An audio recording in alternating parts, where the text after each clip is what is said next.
Hi, my name is Keeta Parekh, and I will be summarizing three articles on non-surgical decompression therapy for disc herniation at the lumbar region. This group presentation is prepared by Keeta, Snehesha, and Hina. Now, speaking of disc herniation, disc herniation is the prolapse of the intervertebral disc in which the nuclear pulposus it lies in the spinal canal and impinges the spinal nerves passing through the canal. It is the most common cause of the low back pain. Low back pain is also one of the most common musculoskeletal disorder. Now, about 80% of the structures responsible for the low back pain, they are associated with the intervertebral disc, which may accompany radicular symptoms.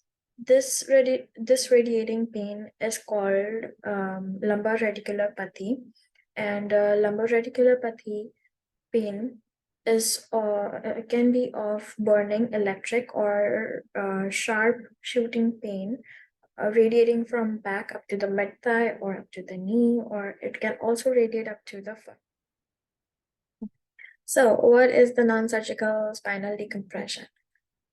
Well, the non-surgical spinal decompression, it is similar to the traction. It works on the same mechanism of traction, giving the segmental distraction for a specified period of time, which allows the disc to move back into the space and imbibe the water and thereby improve the disc height and reduce the radicular pain.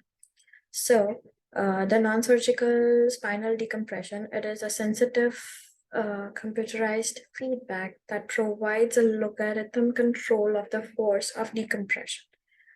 The NSD device, it can estimate the actual load that should be applied to the spine, and it permits the provision of spinal traction force based on this. It helps in preventing the muscle spasm, and it provides the exact amount of force required for the distraction.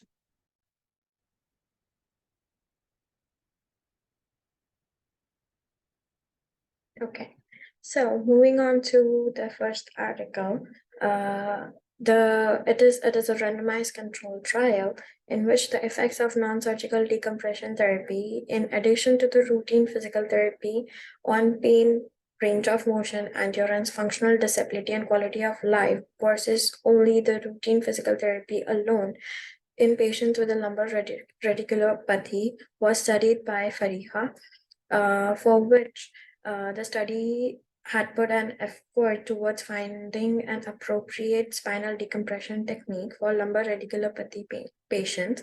The objective of the study was to determine the effects of non-surgical spinal decompression therapy combined with the physical therapy alone, and its effect on muscle endurance, pain, lumbar range of motion, and functional disability in patients with the lumbar radiculopathy. So, a total of 60 patients were recruited, out of which 28 were males and 32 were females. They aged between 25 and 55 years, were experiencing the lumbar radiculopathy symptoms. The data collection was conducted in Pakistan, and the researcher they hypothesized that NSD technique may widen the intervertebral space and minimize the pressure on the disc, and thereby creating a negative pressure in the affected area would help to reduce the pain symptoms and overall disability in a patient.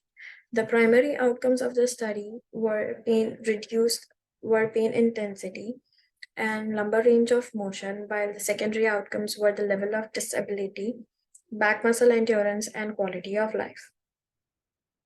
So the study findings revealed that there was improvement for the functional status of the lumbar spine following the decompression group. And the study finding also revealed a greater improvement statistically and clinically in the experimental group, with the improved pain levels, lumbar range of motion, back muscle endurance, functional disability, and physical role domain of quality of life compared to the routine physical therapy group. Now, based on the study, they concluded that this decompression therapy combined with the routine physical therapy is superior to to just physical therapy alone for the management of lumbar radiculopathy in the short-term protocol. Similarly, the second research article, which was a cohort study done by Christian, also showed similar results. Now, this article was focused more on restoration of disc height through non-surgical spinal decompression, whether it was associated with the decreased discogenic low back pain. So, reduced discogenic low back pain is believed to be improved disc height and reduced impingement of the spinal nerves. So, for the inclusion criteria of this research article were the patient should be at least 18 years of age, has a consent for 6-week treatment protocol, and presents with low back pain of at least 3 out of 10 on a verbal scaling on a verbal rating scale, and it was due to either a discogenic low back pain or a disc herniation due to a radiological diagnosis using standardized medical definitions. Now, 30 patients were recruited, out of which 21 were female and 9 were males.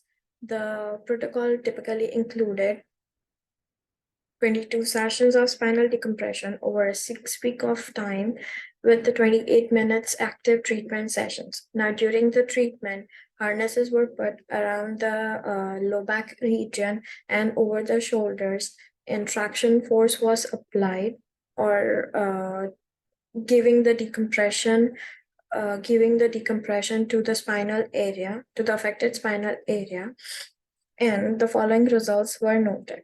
The first main outcome for the study was the change in pain during a range of motion evaluation measured on a 11 verbal rating scale. Now, the second outcome was the change in the average disc height that was measured by the CT scan. For each patient, the average disc height of lumbar levels of L3, L4, L4, L5, and L5, S1 was calculated before the treatment and after the treatment. The study concluded that for the NSD, discogenic low back pain were reduced, and there was a significant association between the restoration of disc height and there was pain relief. The correlation of this variable suggests that pain reduction may be mediated, at least in a part, through a restoration of disc height, which is the major mechanism of decompression. And the last article is to find out whether the effects were significant to make a difference in a patient's quality of life, or were they significant enough to reduce the pain and sustain it.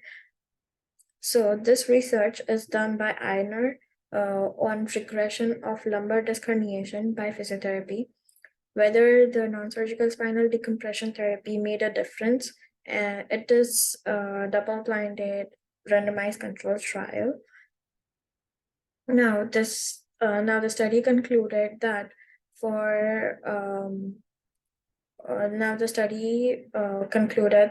concluded that the decompression therapy alone might not that be effective for maintaining the results, and it might be only effective to reduce the pain levels, such as the radiating pain, which is excruciating in that condition, but they do not improve the disc height to that level to provide further benefits.